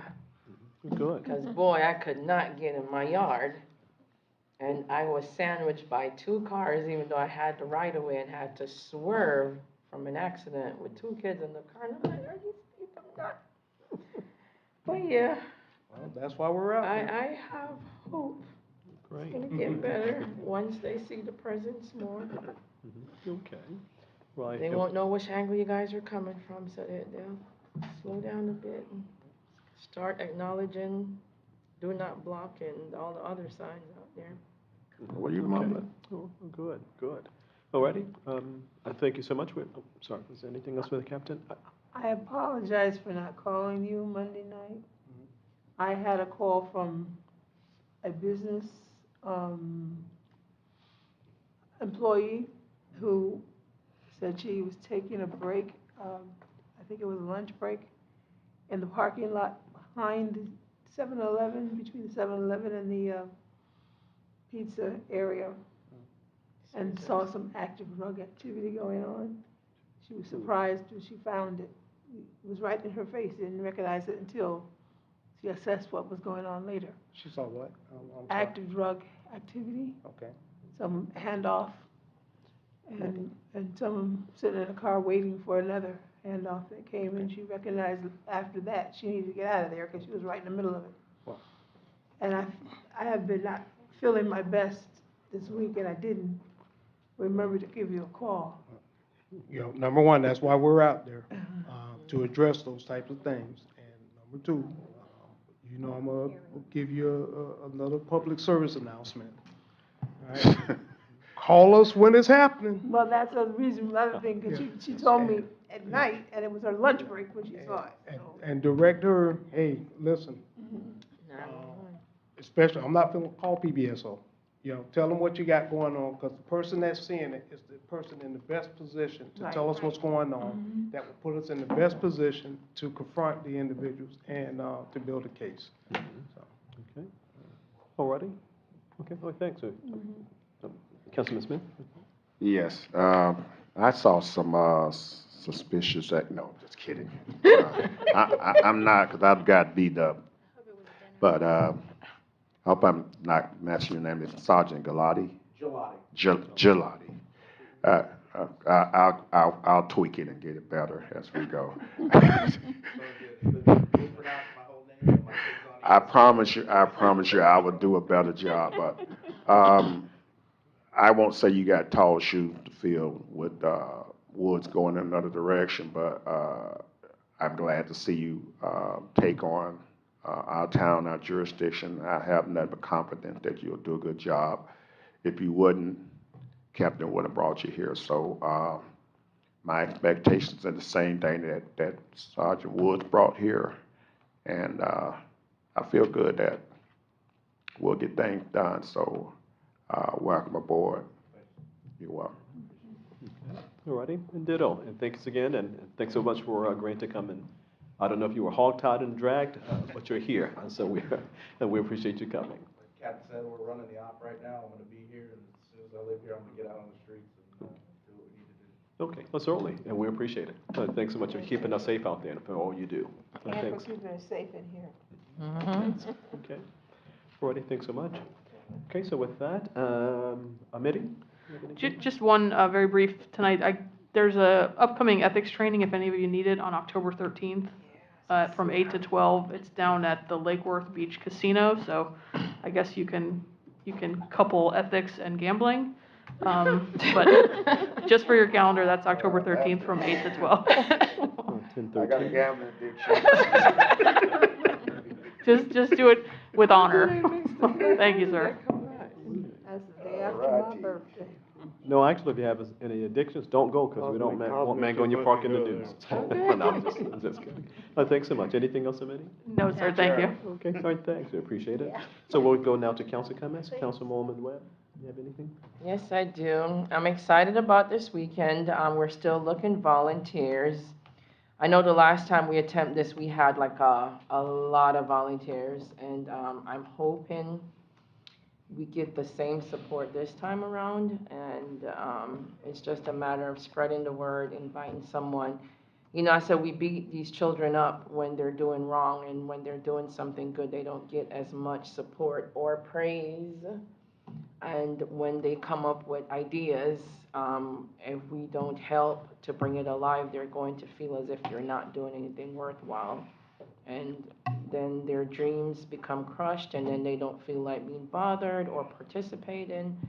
And I don't want anyone to feel discouraged. So it's just a matter of getting together and promoting, spreading the word. And I believe if each one of us bring 3 volunteers, 4 volunteers, 10 volunteers, the more the merrier, just to bring their vision alive and actually see the community coming together, togetherness.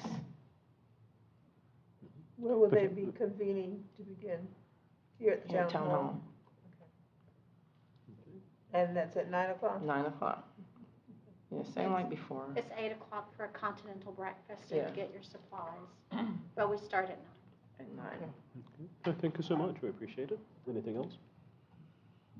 I can get you guys to say, yeah, I'm gonna bring 4 volunteers, yeah. Okay, okay, thanks. No, Councilman McConnell? Councilman O'Connell. Okay, Councilman Smith? Just one thing I want to bring to light. First and foremost, I appreciate everybody here. It's not easy taking on agenda things, so I appreciate everybody on the dais. But I also want to reflect on that manager, because Ken, she uses it's the phone call. I can get a call in and say, hey, so yada yada yada, we need this done, and or can you look into this? And for the most part, he has always come through. Sometimes it takes a second call, but in the end, as a manager, he's doing exactly what he needs to do to keep the town going forward.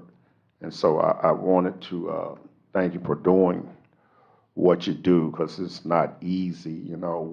We are a small town or jurisdiction within a small town, but we got big dreams, we got big city things that go on, and it's a balancing act. So I also want to thank Sherry, because without Sherry, a lot of things don't get done as efficiently. So I just want to put that out there. Thank you. You're welcome. You can pay me later. I've already paid you. Okay. No, thanks, Councilman Smith. Vice Mayor? Well, I'll just echo the appreciation of the duties of the staff and how well they accomplished the work that is placed before them, and that yet to be done. We look forward to even greater things. I'm excited about getting our final plans in place for our Heritage Festival. So I'm hoping that some of you all will be joining us. Can we plan for our next planning meeting for, let's see, next Wednesday is the 28th? I think it is, yeah. Can we plan for next 28th?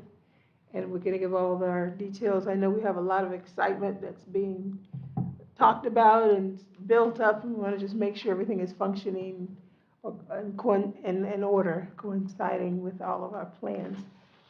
So you're welcome to come and send other volunteers who are ready to put their talents to work so we can move forward with not only our Heritage Festival, but also our plans for our gala, because we want to have a very delightful time at the end of the year in December, where we can all dress up in our very finest. We'll see McConnell in a tux again. Yeah.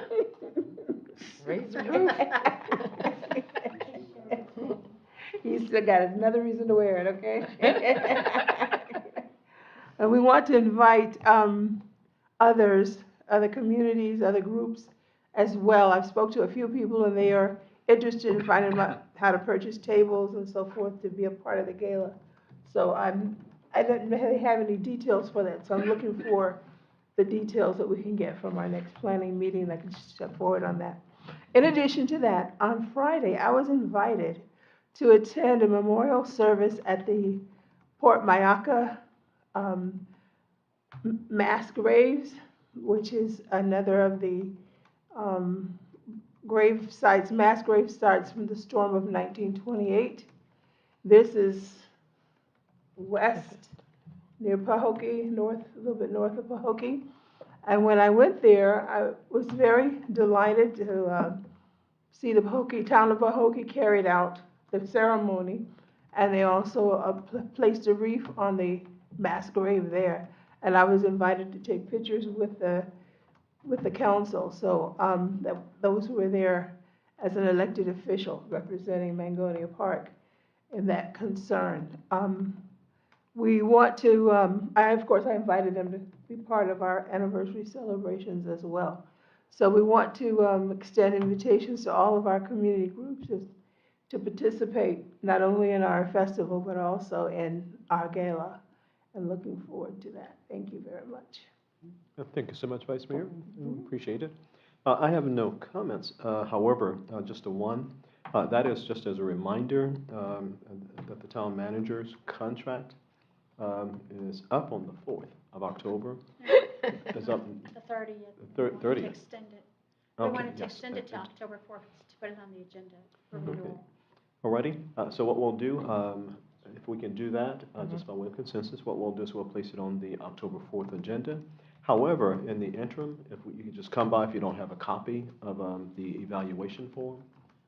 Just please come by as early as possible, grab a copy of the form, meet with the town manager, go through it. That way we have all of that information before us, so that when we're making our decisions, we'll be able to make it an educated way. So if you would, or tomorrow, tonight. I can email it to them. Oh, it will be emailed as well. They can review it and then Okay. come by. Okay. Read Yeah, it. certainly. Is there 26 questions on that evaluation? 38 I pages. think it's more than that. Yeah, it's right at about 30, no, in all seriousness, about 30-ish, something, right around that, 25, 30. Okay, and hopefully one day we can kind of convert that to a writable document so that we'll, because that's where we are nowadays as opposed to the manual. But for now, if you just pick up a copy, I'll have it emailed to you. And get with the town manager between now and, when is the 4th? That's on a Tuesday. And let's try and get it all done by, definitely before the meeting. Okay. Righty. And thanks so much. So that was just a reminder. That is our next meeting then? Our next meeting is on the 4th, October 4th, it'll be our first Tuesday meeting. Okay, so if we can get it all done prior to that time. Okay, that's all I had in terms of just announcements or reminders. I'll be at a meeting on tomorrow. Yeah, Northern, yes, so I'll be there tomorrow and bring a report back. Oh, the mayor's breakfast is tomorrow morning? Yes, so if there's anything you have that you want to send to me in terms of just things you want us to put out there to the public, some of the great things that we've done, I've already put together some bullet points, but if you would, just send it to me tonight. Okay, thanks so much. So with that, if there's nothing else to be discussed. I want to attend with you. Okay, a motion for adjournment, and it has been made by Councilman. I'm sorry, so who made the, okay, Councilman Smith? Okay, all right, thanks so much. All in favor, aye? Aye. Opposed, same sign. Thanks so much, it is carried. All right, we'll see you on the, no later than the 4th. October 4th. Okay, and We'll thanks see so you much, and have a great the evening. 24th. Okay, all righty, and now, and we're all. Are you going to that gala? Mayor, Thank you. I mentioned the town manager, but I haven't told her I put it on here. How are you? Thanks so much, I appreciate it. All right, yes, thank you. We've, the other municipalities, got numerous council and staff attending, usually it's just me from Magnolia Park, so I'm wondering if you're invited to Saving. We don't have Seen the him in same years. issues like certain cities. Since Ellen, before Ellen. I know. Yeah, it's amazing. know that name, that base. It says glass, please handle with care, it has glass. It's so good to see you. Should have gotten my name I right. haven't seen you in My name years. is right on there. It's so nice to see you. I said, Ken, there's Nick Saban's brother. That's right. How have you been? Good, you look awesome. That's what 40 years of one employer will do for you. Great to see you. You too. Thank you. Thanks for being here. Oh, absolutely. I'll leave it here. They're always here. Yeah. Thank you. Okay. You gave it to him? Very much. Okay. You happy? That's it? Okay. All right.